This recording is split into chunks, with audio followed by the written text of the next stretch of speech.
His buttons are popping here. The pride here thinking he's got an ore digger leading this thing too as well. So it's very proud. Thank you, Ryan. We'll have you back up here in this panel here in a moment. By the way, in terms of those of you who are social media experts, if you go to Twitter @Montana_energy, we've got @Steve Daines, we've got #MTEnergy, and Snapchat too is Steve Daines. If you want to follow, we've been Snapchatting throughout the day. Again, if you don't know what Snapchat is, Facebook your grandkids, they'll tell you what it is. I remember when I was at Montana State, I think I was about my sophomore year of college, and there was a gentleman who came up to the university named George Gilder. In fact, he wrote a book called Wealth and Poverty.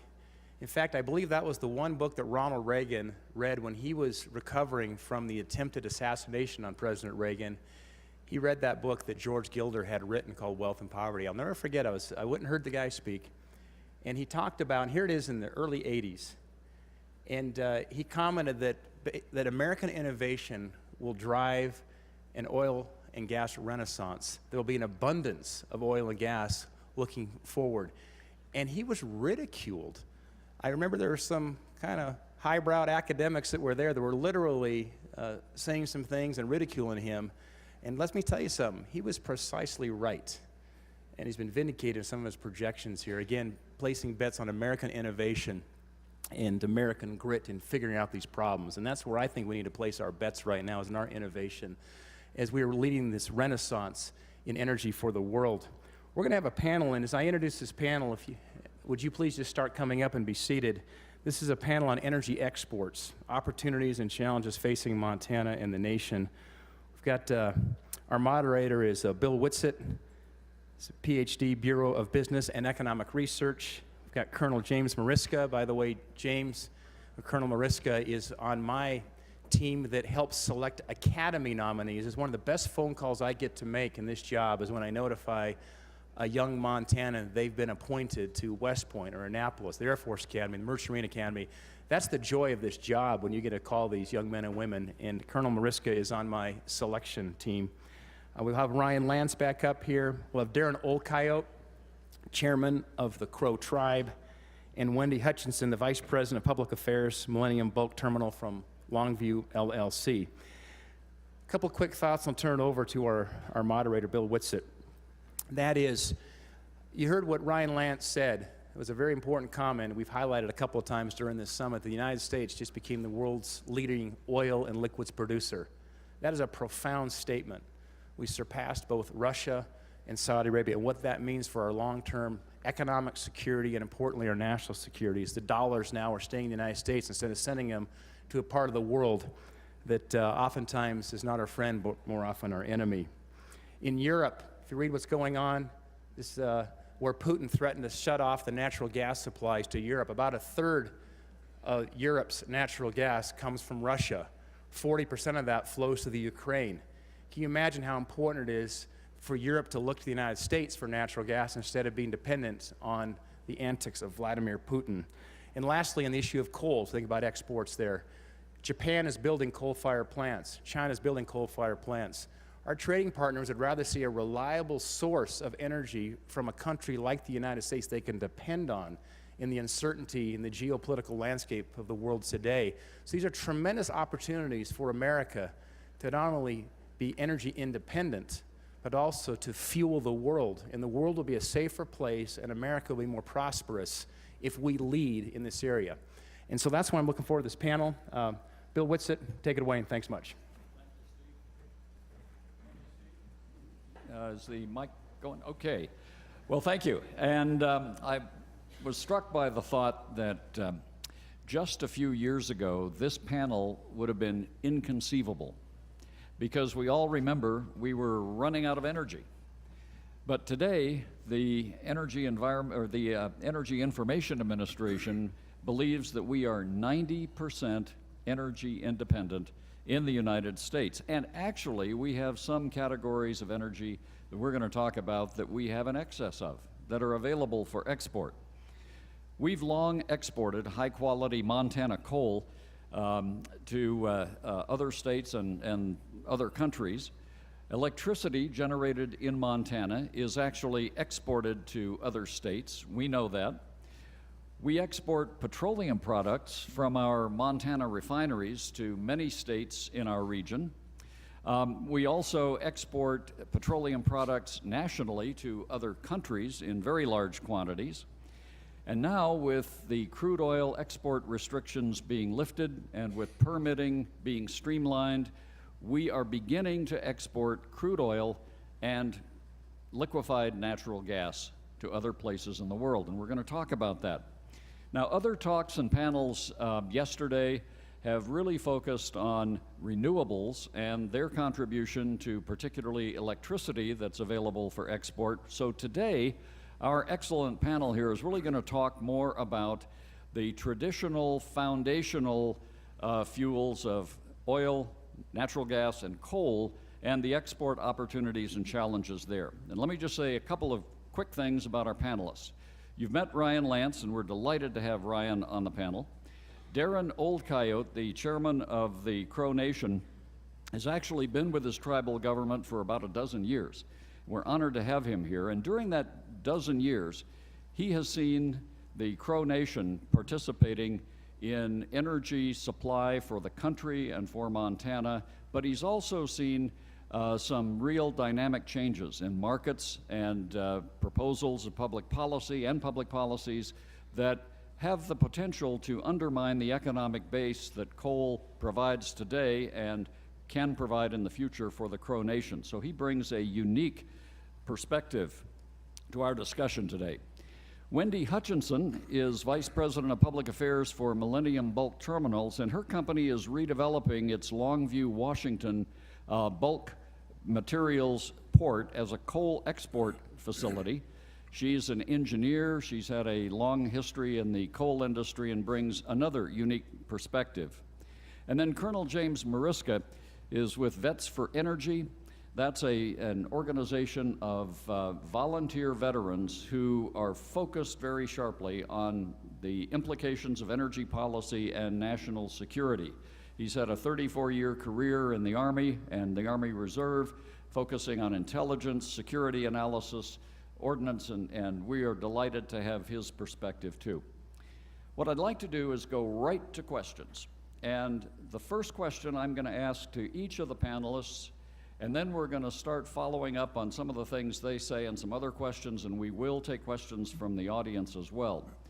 But that first question, I think, is absolutely critical. It has two parts.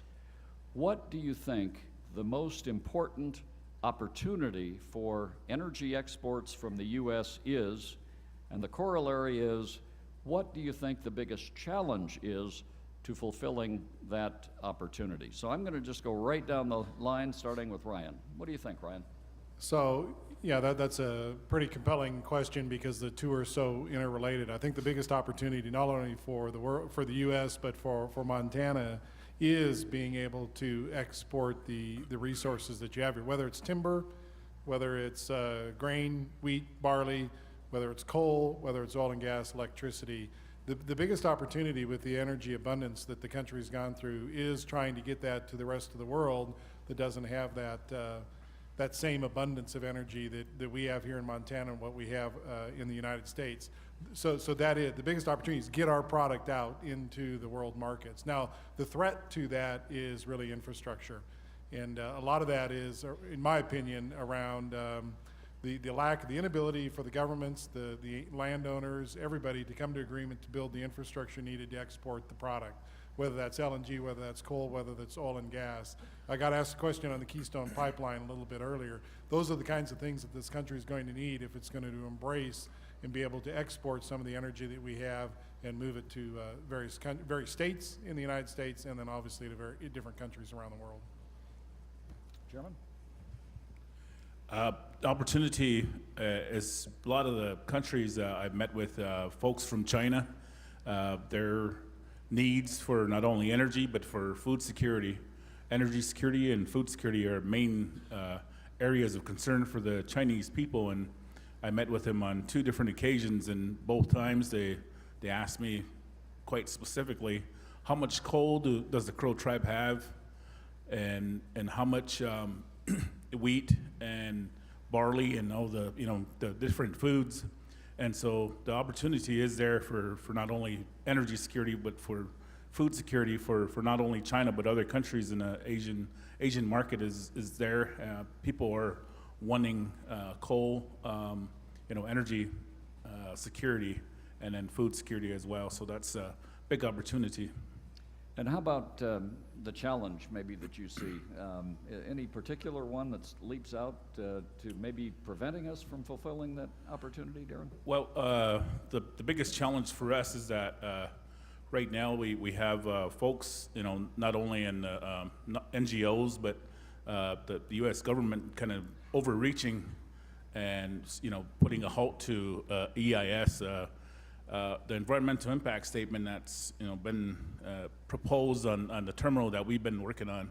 They're doing a fishing right of one of the tribes out there, and so we personally been out there 6 times. Lummi have been out here 0 times to meet with us. So we've gone out there and spoke with them directly about what jobs it will affect out here if the terminals aren't open because of the coal mine. Today in Wyoming, you see the layoffs. You see layoffs across the board in the coal industry. So, that was our biggest concern because 2/3 of our non-federal budget comes from the mining of coal. The largest private employer on the reservation is the coal miner. So that's why coal is very important to us, and that's one of the biggest challenges is that all the federal regulations on not only coal, but the war on coal is really the biggest challenge we have as a tribe. Great, thank you. Wendy? Well, I'd say the opportunities are the same as everyone had said, but I would also like to reiterate our closest allies and our closest markets in Asia are Japan and South Korea. As Senator Daines noted, Japan just announced that they are going to build over 40 new coal-fired power plants. There's a terrific market there for U.S. product, and they want our product. And we can do that while still having rural economic development in the state of Montana and in the state of Washington. And that's an important opportunity for the United States, for Montana, for Washington State, and for our nearest allies. The challenges are the infrastructure, getting the ports in place. We have good coal mines, we have good supplies of oil and gas, we have the infrastructure and the rail to get those products to those port cities, and it's getting the ports in place. We have to remember that these projects are simply just transloading facilities. We are taking a product from a train, we are storing it on site, we are loading a vessel, no different than any other transloading facility on every waterway in the United States and around the world. And I think we get too much lost in the politics a bit on that conversation, and we need to go back to thinking about these are just products that need to go to market in a market that wants them and uses them in the most efficient manner. Great, and Colonel Mariska? All of us up here look at the world from a certain perspective, and we're all looking at the same world, but we may be looking at it from a different angle. Last night, after all of the meetings and the reception for Congressman Zinke and Senator Daines, I went home, pulled up the news on my computer. I have a military feed, and in there was something that was deja vu all over again. It was an AP report that was not in the newspaper this morning, and it was not on the news last night. It said U.S. officials say the Pentagon will deploy an armored brigade combat team to Eastern Europe next February to reassure the European allies who are worried about the threats from an increasingly aggressive Russia. This just happened less than 24 hours ago. Now, during the Reagan era, President Reagan wheeled the U.S. dollar like a scythe, and it challenged the Russians, or actually the Soviet Union at that time, and we bankrupted an enemy that we had fought in the Cold War for over 50 years without virtually firing a shot. During that time, we had the Korean War, the Vietnam War, the 2 Gulf Wars, the Iraq War, the Afghan War, all other types of wars, but we still had a huge amount of resources on the line in Europe, and once the Soviet Union fell, we were expecting a huge peace dividend from that, and we've withdrawn a tremendous amount of troops and materiel from Europe. This announcement, along with 2 other brigades that were activated just recently, is telling us that there's a possibility that the Russian bear is raising up again out of hibernation. And we saw that in the Ukraine, and we saw that when he took over the Crimea, and because he can pinch that line of energy going to Europe, nobody said a word. Nobody lifted a finger to stop the Russians from taking over the Crimea and going into the Ukraine. That's a challenge. But fortunately, the United States has become one of the largest energy exporters in the world, and we can challenge that Russian bear. The problem is do we have the distribution systems available where we can expeditiously move that material across the Atlantic, not the Pacific, and I appreciate where you're coming from, but can we get across the Atlantic and distribute coal, oil, natural gas in a quick manner to help subsidize our allies in Europe and maybe fend off the bear before we have to go to more traditional means of defending ourselves. Thank you. Well, I think you see a theme here. One of them is clearly infrastructure and whether we have the ability to move these products. But I want to go first with some follow-up questions and some comments on some questions that really were highlighted by Chairman Old Coyote when he talked about meeting with the Chinese. I had the privilege just a couple of weeks ago of being in Japan and meeting with a number of utility representatives, business people, academicians, and government people. And the very questions that Chairman Old Coyote mentioned the Chinese were raising were raised with our delegation that was from the University of Montana's Mansfield Center. And we saw the same questions raised by Koreans when they visited us last year, and when I spoke in Germany last year, the same questions. And those questions are, if you're talking about exports now from the United States, how reliable a supplier are you going to be? Do you really have the resources that you talk about with oil and gas and coal? Do you actually believe that fracking is going to be allowed to continue? Do you believe that we will see additional export facilities that we're going to talk about here in just a couple of minutes? And are you going to continue to allow oil exports? And so I'd like to turn first to Ryan and ask him the first question, which has to do with the resource base that he talked about and whether we actually really have the resources, and is he confident that once we begin exports of crude oil to a greater extent, exports of LNG to a greater extent, is it going to be sustainable, Ryan?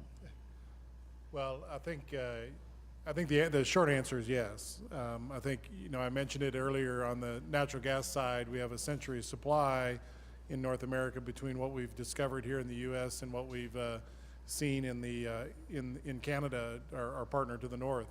I guess the best way to probably answer that is to look at the price curves that we're seeing today.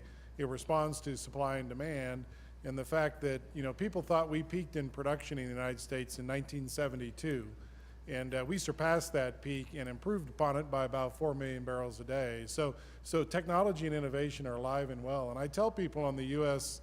Renaissance and the shale revolution that's going on today, we're only in the second inning of a 9-inning game. So we're only just now figuring out how to get oil and gas out of rock that's as hard as this tabletop. And it's innovation in the technology. That's not going to stop. We're going to continue to innovate. We're going to continue to do that. We're going to figure out how to get more oil out of these, out of the rock that we're currently producing. And so, yeah, I tell our customers, I tell our partners around the world that there really is an abundant supply out that North America can supply. And from their perspective, they should want to diversify their sources of energy. They shouldn't be reliant or on any one country around the world for that. And they should be really, really glad that the U.S. is there to be a stable supplier with a strong fiscal system, rule of law, a regulatory environment. While we can argue about how evasive it's becoming today, but at least it's a regulatory environment. We actually do develop coal, oil, and gas the cleanest of anybody around the world today. So if you believe the resource is going to be required over the next 30, 40, 50 years, which I believe it's going to be a huge requirement to satisfy the energy demand, we ought to be doing it here because we do it here the cleanest of anywhere in the world. Well, I'd like to move and talk a little bit more about this infrastructure question that, Ryan, you raised first, and our next two panelists have also raised. And I want to ask Wendy, when we talk about export terminals, and you and the chairman both have mentioned how critical they are, what are we really talking about? Can you say a few more words about what you described as this key part of the infrastructure, and we in Montana don't think a lot about export terminals? Well, I anticipated that you might ask me that question, so I do have a short video that describes our project specifically, but it really does talk about and put in perspective where the inland states like Montana are, where the markets are, and how those connections are made and how important that infrastructure and that commerce is to the United States. Hoping I have What Cobalt's all about is a team of specialists. What we need is people that we can simply bring on board, and day one they have an impact. Wrong clip. Yeah, mine's a cartoon. Millennium Bulk Terminals is transforming an old aluminum smelter into a world-class coal export facility in Longview, Washington. While Millennium is an important portal to the Pacific, the story of international trade begins more than 1,000 miles away in Wyoming and Montana, where large layers of high-quality coal sit just beneath the ground. The coal is shaped aerodynamically when loaded into rail cars and sprayed with a sealing to control dust. It then journeys from Montana and Wyoming along established trade routes to Longview, a community built on industry and trade. Millennium is ideally located where existing rail lines meet the deep waters of the Columbia River for access to export markets. The local rail infrastructure will be upgraded to increase efficiency. At the facility, a rail yard allows for the staging of multiple trains, keeping the rail lines and crossings open. Rail cars are unloaded in an enclosed facility, engineered to protect worker safety and control dust. Once unloaded, conveyors transport the coal to large machines for stockpiling and safe storage. Miles away, sophisticated weather monitoring equipment reports approaching conditions and activates environmental controls if needed. Water used in this process is collected and reused. On site, environmental staff also use an array of advanced tools to monitor that air and water quality standards are met. The coal is transported via enclosed conveyors to awaiting bulk carriers. At the docks, local longshoremen operate a ship loader specifically designed to load coal to control dust. As these ships leave Longview, a community built on trade, they also depart a site committed to environmental responsibility and family wage jobs. Join us at millenniumbulk.com. So I think that gives a good overview. But when it all boils down to it, we know we can meet Washington's strict environmental standards with existing technology because we have designed that into the terminal. And we know there are markets there to service that on both the supply and the demand side. And it's a good project, and we have really, really good local support, really good labor support statewide, and we feel very confident about our project. We will have our draft environmental impact statements will be issued this year, and after 4 years of permitting. And we are proceeding with that project at a not so rapid pace, but moving along. But moving forward. Moving forward. Well, let me ask both you and the chairman to follow up a little bit on this issue, because, Chairman, you mentioned the EIS issue, so we clearly have some federal issues here. We have some state government issues in the states to the west of us. And we've seen, as we learned yesterday in one of the panels, Attorney General Tim Fox is gearing up on some potential legal action that may be required. We don't know quite yet, I take it, to go to some constitutional issues if those projects that are critical to Montana are impeded by other states. But is there any thought that both of you could give about how Montanans need to view this and whether there are other things we should, number one, be aware of, but number two, that we as a state could or should be doing, apart from what's being done so far, to both influence the federal government and maybe to deal with some of these other challenges? Are we doing enough? Well, first off, the importance of the terminals is, to us and to a lot of Montanans is very important, because on a Crow reservation we have an unemployment rate that's 32%. Here in Montana you celebrate 4%, but on a reservation we have a 32% unemployment rate, and the number one concern and number one priority for the Crow people, number one would be jobs, number two would be jobs, number three would be jobs. And to stop progress on any employment or revenue for the Crow people, if people were to stop that, what's their alternative to feed the families at home? And that's been my message to the DC and to the states west of us. What's their alternative? There's never a solution. There's never, it's just they want to stop all progress, all fossil fuels going west, and without realizing how many families and how many people will be out of a job.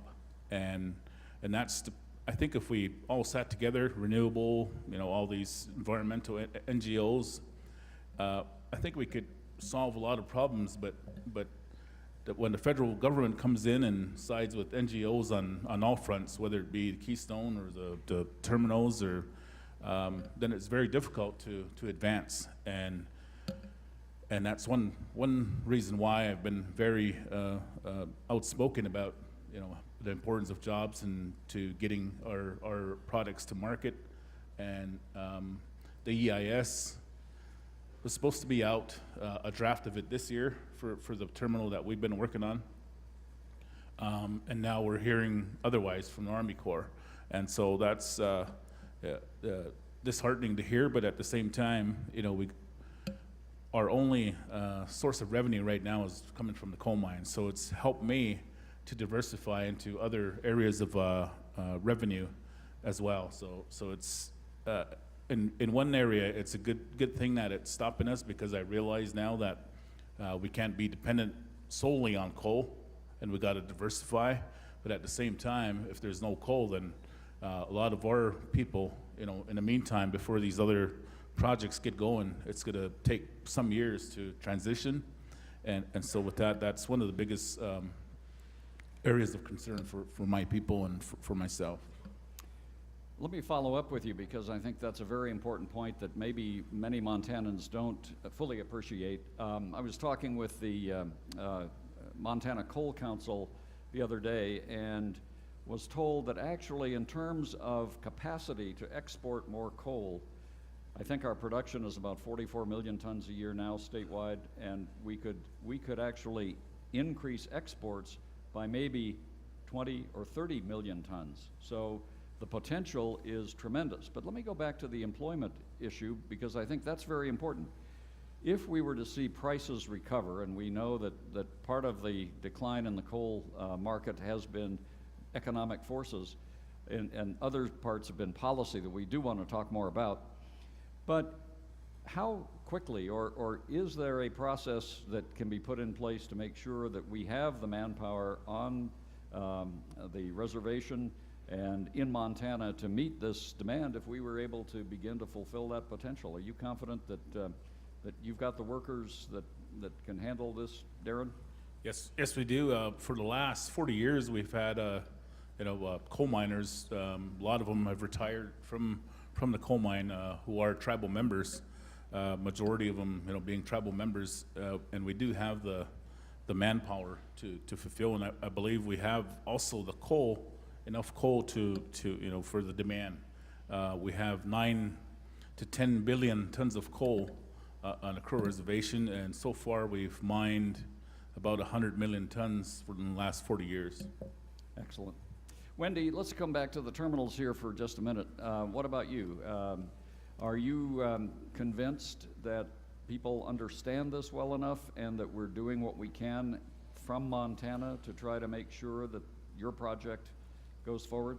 Yeah, we certainly appreciate that the Montana State legislative folks have come out to our site to visit, and your Attorney General Tim Fox has come out to visit the site as well.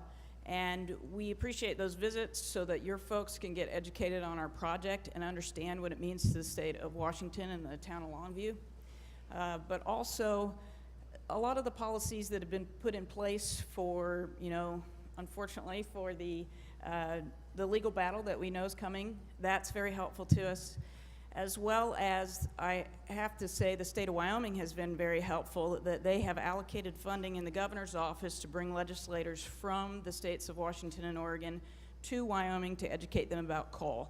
And once people understand the full system and the benefits of the full system, and that we have beautiful towns and we care about the environment here in the western states, and we believe that coal as an economic engine can uplift not just the states here, but also the states out there, that helps the conversation and brings it to reality and helps bring this to fruition.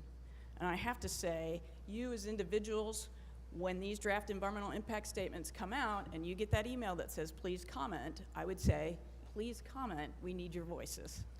And I assume part of that is because there is an organized opposition on the other side that maybe we can chat about here as time permits as well. Certainly there is. Colonel Mariska, if you could put a little finer point on a couple of the comments that you made about the military and the geopolitical situation that you see these exports from Montana helping to alleviate, that might be helpful. Well, Vets for Energy has a stand that energy independence equals freedom, and you've got to have that ability not to be browbeat by somebody else who holds your future in their hands, whether it's with natural gas or coal or regular crude oil that's refined for all the different uses that they have. I lived in France for a while, and it was right outside of Marseille, and I remember every morning waking up watching the oil trains coming in from Algeria, just one after another, after another, after another, and that was their sole source of fuel. During the Gulf War, the height of the Gulf War, we used 340,000 barrels of oil a day at the height of the war. That is equal to the amount of oil that we imported from one of our best friends, Libya, just last December. After I got this note last night, I went and looked. All of our oil imports, not exports, but imports in December of 2015 was 301 million barrels, and we got it from people like 385,000 barrels from Libya. We got 6,800,000 barrels from Russia. We got 27,867,000 barrels from Venezuela. When you go to the American Heritage website and you look at the Economic Freedom Index, there are 185 countries in the world that are ranked by their freedom, and there's 7 of them that are so bad they can't even rank them. That's Afghanistan, Iraq, Libya, Somalia, Sudan, Syria, and Yemen. Half of those countries we buy oil from. 1/8 of our oil is imported from Venezuela, which is ranked 176, right before Cuba at 177 and North Korea at 178. Why are we doing this? Why? I have no idea. I mean, I understand that the types of oil that these countries have are types of oil that we can't get elsewhere, but at the same time, we are almost funding our own terrorism that we experience in Europe, in Paris, and in Belgium, and elsewhere, because these are radicals who are coming in, and they're financed from somebody, and a lot of it's from oil, and we haven't had an ability to stop that financing. Until we have the ability to use our energy independence and use that to compete against them or totally stop what they have. Well, let's pick up on a comment that you made. I'm going to ask Ryan to comment on this. clearly, the game changer, as you said in your excellent talk earlier, has been the shale energy revolution. We have seen now with the new technologies and the efficiency gains that our oil production now literally leads the world. But we still do import some oil. We import, I think, 27% or something, but it's far less than half of what we did just a few years ago. So maybe you could explain for us, Ryan, why it's important that we be allowed to export crude at the same time we are importing crude, and how all of that works out in the market. Yeah, it's an interesting conundrum a little bit in the United States, because I hear a lot when I travel around. I hear a lot about, why should we export? Because we want to be energy independent. So, with all due respect to the Colonel, the global energy business has become global. Disconnecting yourself from the global energy business is not the answer. And so I hear a lot about this, well, why should we export when we're importing still 7-8 million barrels a day? Why do we export? And the reason we export is we need to stay globally interconnected, because we need access to the right kinds of barrels that can fit our refining system in the U.S. So we spent billions of dollars over the last 20 years upgrading our refinery system in the U.S. because we thought the only oil that was going to be available to us was heavier kinds of oils coming from countries like Venezuela, Mexico, Canada, which is a major trading partner to the north, Brazil, and other places like that. So we spent billions of dollars of investment upgrading our refineries to generate clean burning natural gas and diesel from that. So it's really important to stay interconnected, because the oil that we found with the unconventional revolution is a different recipe. It's a different kind of oil. It's a light, sweet crude oil that doesn't naturally fit with our refining system. To get a refiner in the U.S. to refine the kind of crude that we're producing, you have to discount the value of that barrel, because they have to suboptimize their plant to run that barrel of crude through their plant. So the way that we get this revolution in the U.S. going, or the way that we got it going, was we had to discount the value of U.S. produced crude relative to global prices to get our refiners to run it, because we had no choice through the export channel.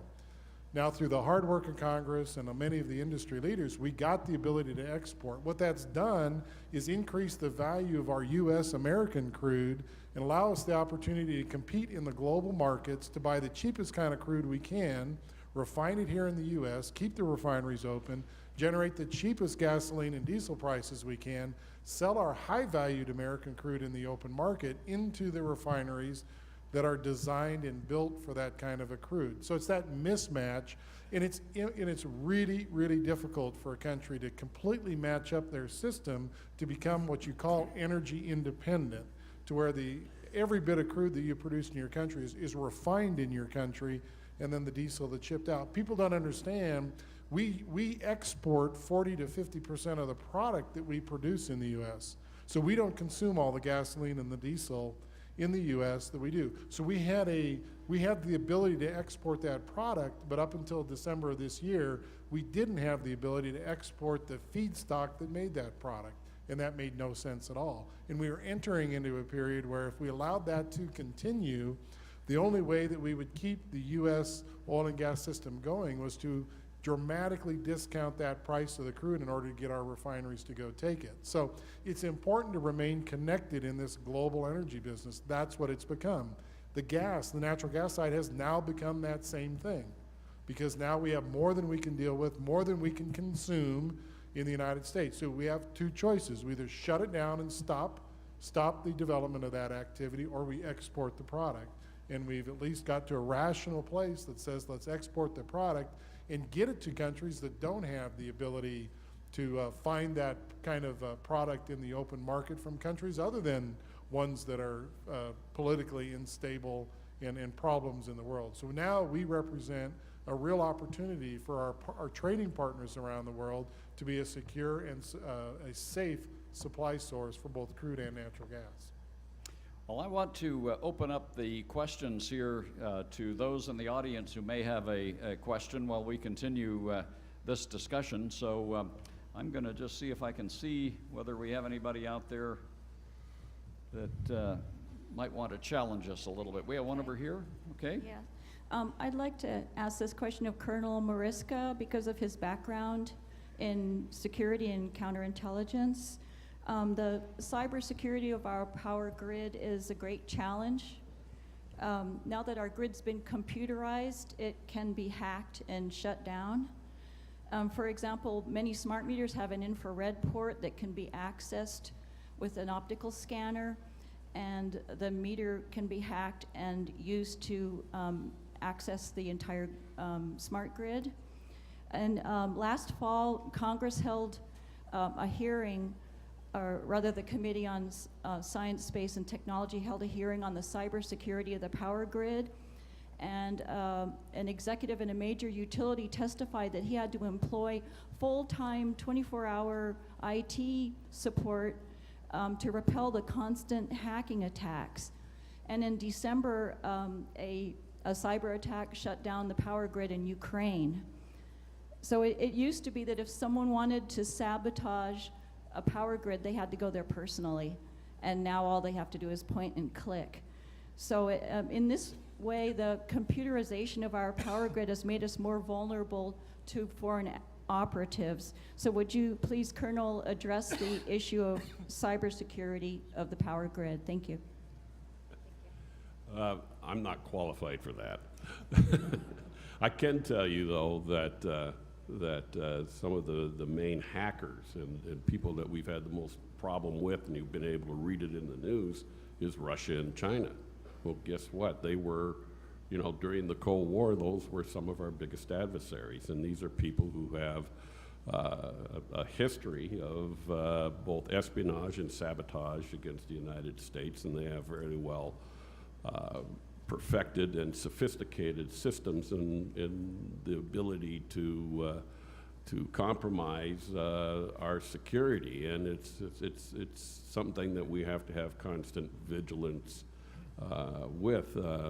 Up until the time I retired back in the 90s, this type of cyber stuff was hardly anything that we put much stock and faith in. It was stuff that we read in comic books and watched in futuristic movies and things like that, and now it's come to fruition and we see it on a daily basis. But it certainly is up to all of us, but particularly our government, to develop ways of ferreting out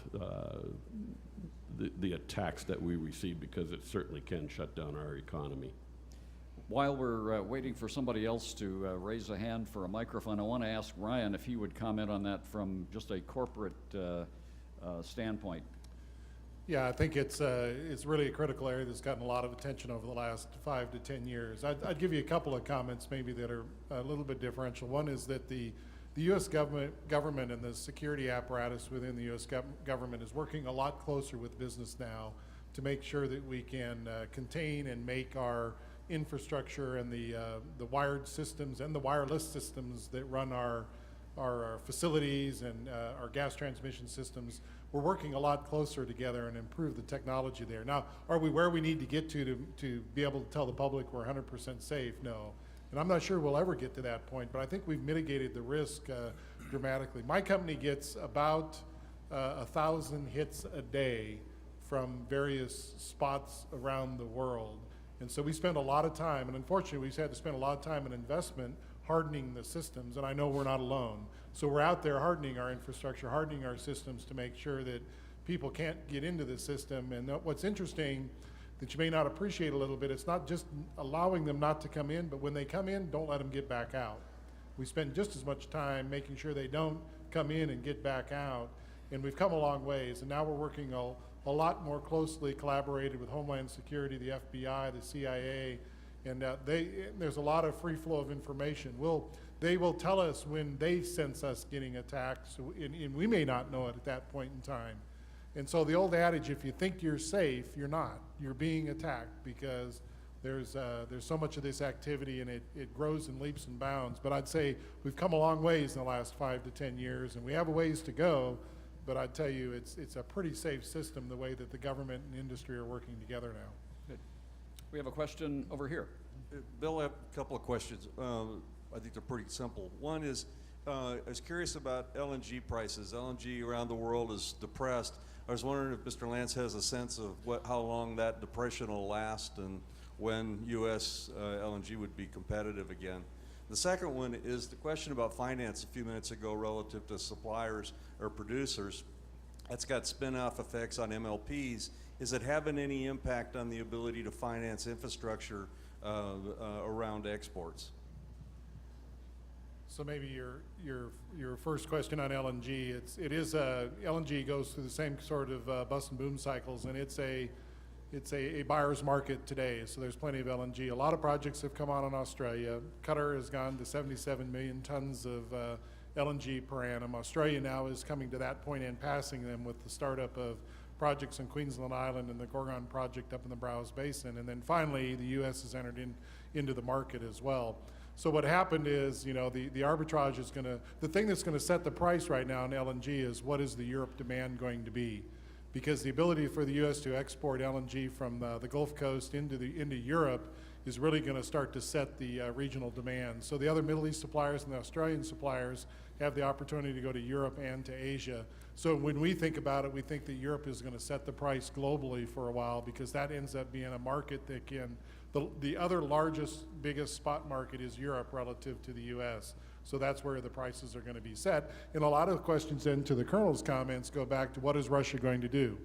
Will Russia try to keep market share? Will they try to downgrade the price to make sure that Russian gas continues to flow into Europe?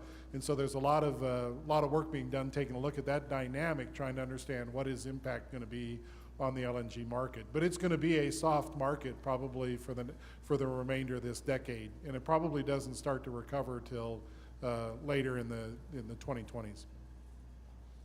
We have a question over here. Hi, this question is for Ryan. Ryan, it's Karen Harbert. Nice to see you. Hi, Karen. Your Conoco invests all over the world. Can you compare the ease or difficulty of building out infrastructure in the United States versus many of the other markets that you're invested in? Yeah, I mean, it's a good question. I think and we've hit on it. Everybody's hit on it today. I think the effort to try to stop the fossil fuel industry, whether it's coal, oil, and gas, is as dramatic and as big and as hard as it is today as it's ever been. So I think, and they've learned they don't just go attack the individual projects and developments with EISs. Now they're backing upstream to say, well, if I can eliminate the infrastructure, I can eliminate the opportunity to develop that resource. And I think we see that whole effort as strong today as it's ever been in the U.S. and around the world. Many countries, Europe is still pretty tough to do that business. Alaska's pretty tough in the U.S. Many of the other countries around the world, though, recognize that it's a bit of a race to get their resources to the market to be competitive in the global marketplace. So they tend to be more relaxed on the infrastructure. I would say in North America, it's as hard as ever to get that permitted, evidenced by what Darrin is saying and what Wendy are saying as well. I have a question for Wendy Hutchinson. You mentioned that the Longview project will meet Washington environmental standards. Any chance Oregon will attempt to intervene? That's an interesting question, because certainly we're sitting on the Columbia River, right across I can wave at Oregon from the plant. I don't have any inkling whether or not that they will do that. Certainly as we move forward, time will tell. There's certainly many folks interested in the project. But I think we still have to remember that Asia intends to burn coal and other fossil fuels. And in the last 20 years, we have seen that that's going to happen with or without the United States in the game. And opposing these export terminals is not going to change Asian minds on whether or not they're going to use fossil fuels. So it just serves no end to oppose these terminals. All we are doing is killing American jobs if we don't want America in the international marketplace. I think Ryan answered the question about LNG, but I had a comment for Darryl. I live in Bellingham, Washington, and actually I'm for that terminal. It seems the biggest headwinds if we can talk Burlington Northern or work, if the coal companies can work with Burlington Northern and build a rail around the city to the terminal, I think most of your headwinds would disappear. That's just from my point of view, living in Bellingham. But back to Ryan, the real question I have is when we LNG export, what's the effect of natural gas in the United States? Is there an effect, or do we just have so much that it just doesn't matter? It's really the latter. The supply curve is so flat. Once LNG exports are picked up, so Cheniere Energy is now exporting from their Sabine Pass terminal. Corpus Christi will start up. We've already got 2 exporting terminals on the East Coast as well. Freeport will start up. So many indicate that there'll probably be up to 8 BCF a day of exports. That's out of a 70 to 80 BCF a day market. So some will say, well, that's 10% of the market. Will we see 10% rise in prices? I don't think so, because the supply curve is so flat. The minute we start to see a little bit of increase in commodity prices, more rigs will come back to the San Juan Basin, more will come to the Haynesville, more will come to the Utica, the Marcellus. And again, those resource plays that we've had, the abundance of the resource is so great that I think the flat supply curve stays for a long period of time. The real question is, can they get enough margin selling their LNG to keep the development and the investment going? And I think that's a real question right now, because we're going to be in a period over the next 5 to 10 years where selling LNG is going to be a very competitive market. So you better have the lowest feedstock price you can. And fortunately, in North America, we have that. This is a question for Mr. Lance. The global oil market is supposed to be international, and yet the only inventories that are really readily available to traders are the API and the EIA, which are both U.S. inventories. So as far as the rest of the world, there doesn't appear to be any transparency. And there are rumors of a dark inventory that's held by OPEC for purposes of price control. So could you comment on that? Well, I think there's a lot of questions. Yeah, the U.S. ends up being a large part, so 530 some million barrels of storage inventory, both on the Gulf Coast and up in Cushing. So we end up being a place, because of the arbitrage and the infrastructure that we built over the last 50 years, to be one of the big inventory spreads. And it's a liquid market we have in the U.S. because of our trading opportunity. That market's not liquid around many places in the world where traders can take a long or a short position in inventory and trade off that. We have that capability here in the United States, so a lot of the markets watch that very closely. But the strategic petroleum reserves, I think you're getting, where are the missing barrels? And people ask about where are the missing barrels in this business today, right?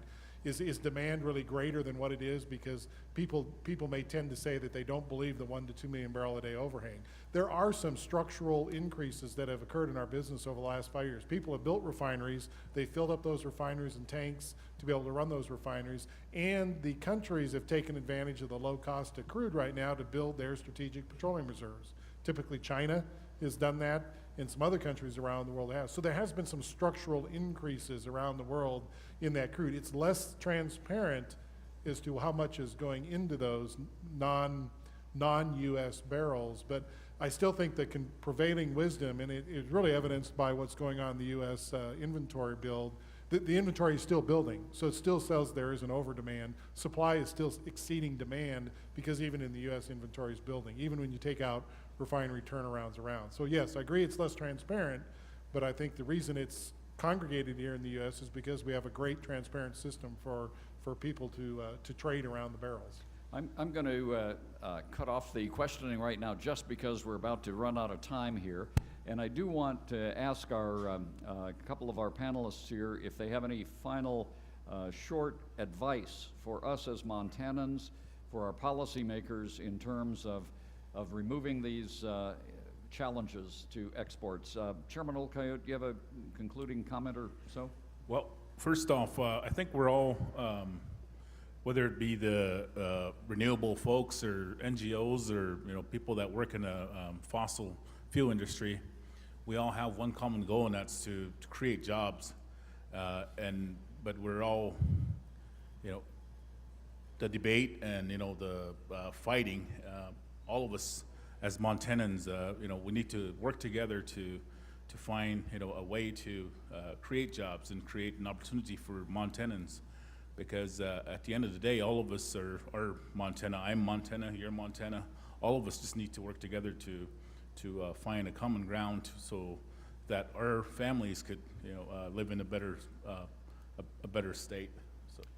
And with that, I see we have about 10 seconds, so I'm going to just thank our panel for what I thought was a stimulating discussion. We clearly have opportunities, we clearly have challenges, but what I see in this room and on this panel is certainly a lot of people with the determination to overcome the challenges and have the courage to move forward on this subject. Thank you.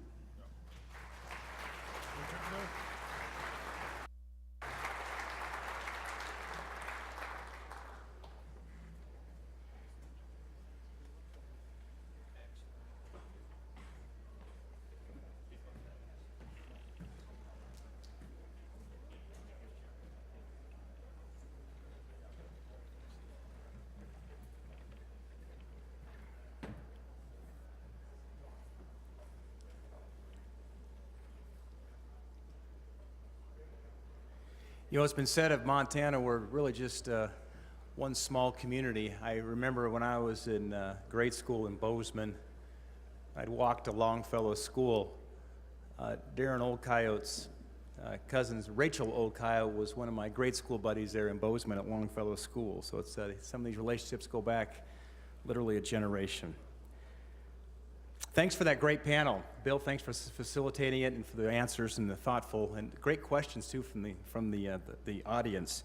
We're going to have another panel looking at the impacts of research and education. I think there's been a continuing theme over the last couple of days of the importance of getting our academic institutions, industry, and government policymakers on the same page. And I'm very thankful that we have a number of our leaders from our academic institutions here in Montana present with us. So if you'd come forward now as I make the introductions, we've got our moderator, John Stepanek from News Director, KTVQ,